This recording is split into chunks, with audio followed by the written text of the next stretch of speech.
City, Tchaco, thank you so much for coming tonight to help us out.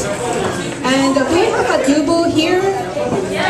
Adoubou, would you like to come and introduce the organization, tell us why we're here? And also to let you know we have Mrs. Charles Dumbas, an antique, African antique seller. She's right there in the corner. If you want any African antique, it's right there. You can go pick it up, you can go see it, go buy it. So here we have Mr. Adoubou, who is the director of the African Advocacy Network, and he's going to say some little, something to you guys. Yeah.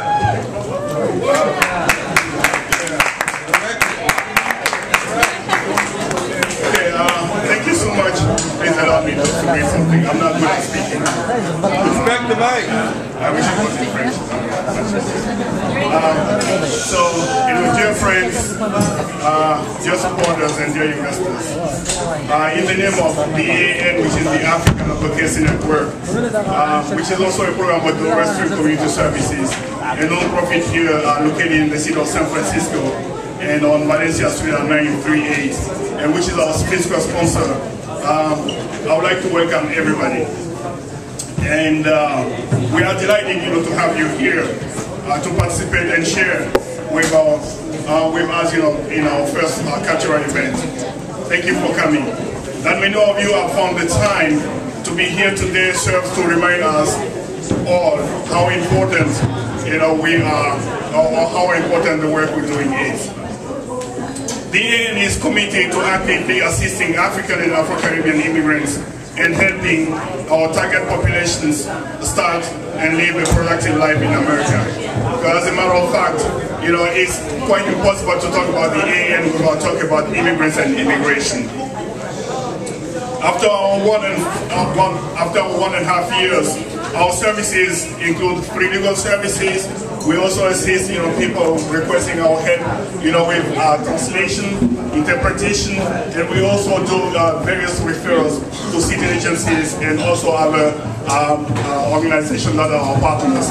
And I would like to take this opportunity to announce that the African Advocacy Network is a member of the San Francisco Immigrant Legal Education Network, which is a group of 14 or 13 nonprofits based here in the city of San Francisco, receiving little funding from the city to provide free legal services to all immigrants that are San Francisco residents. And believe me, we're proud to be the only African group to be among all the other communities of immigrants, Hispanics, Asians, and you name it. Yeah.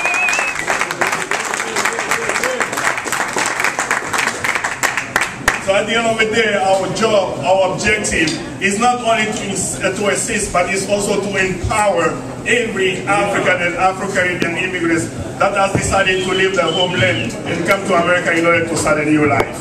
And we're committed, to that day and night. By organizing the event, our objective is to trigger a sense of community among the Africans. And for all the Africans around here, you know that our first major issue is that we are not yet the community with the capital C. And the time has come for us to start making the steps into the sense of getting together in order to express our take on major issues of immigration. It's not right that we sit on the side and we look at other communities of immigrants, do the work and then enjoy the results. We got to be part of the struggle, and this is a learning process, and we're ready to work with all of you in order to be part of this adventure and also part of this process.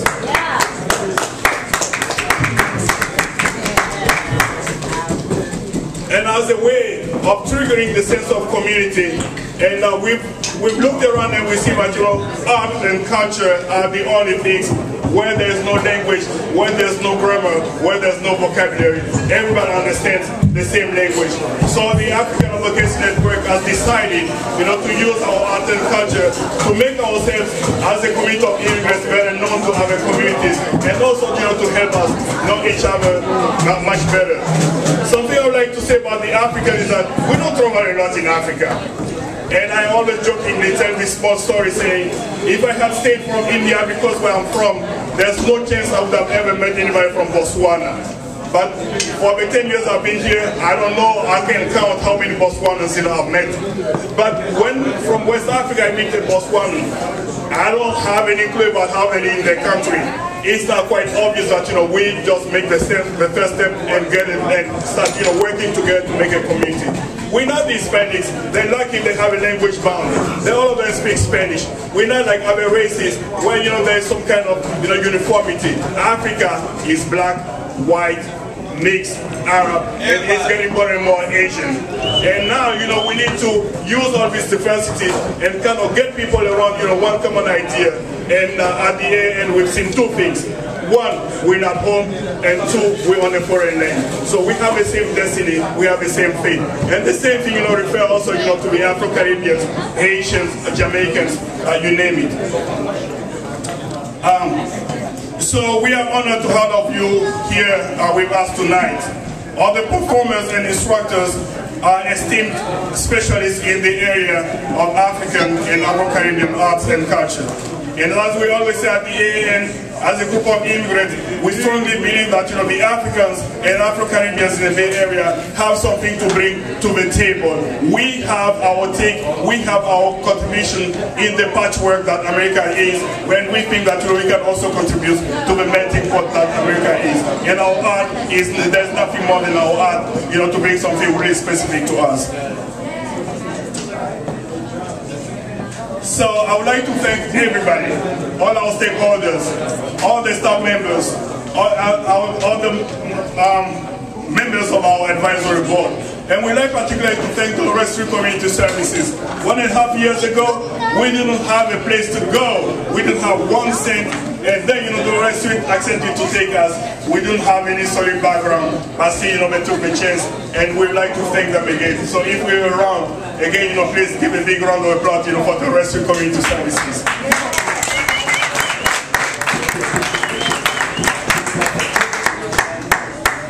And again, our thanks also go to Marco Sengo, the owner of Bissau Baobab and Bollywood. And we've been looking at him, and also at the end, we know that we're small, but we also believe that our chance will come from partnering within our community and partnering outside our community. And again, so we like, to particularly thank Mark, Olivier.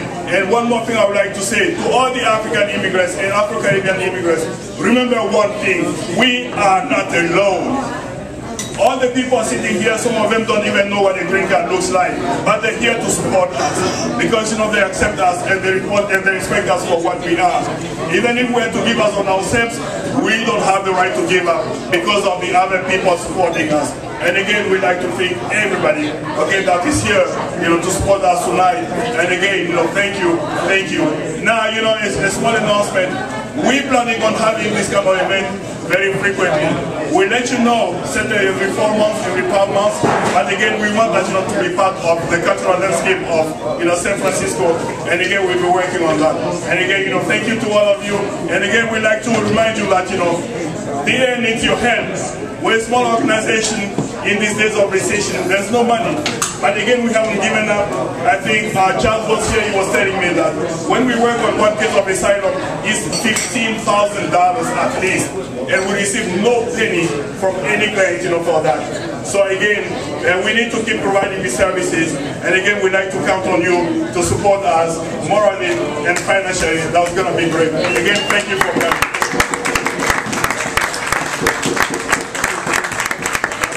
While we're here, we're going to have a silent auction right there.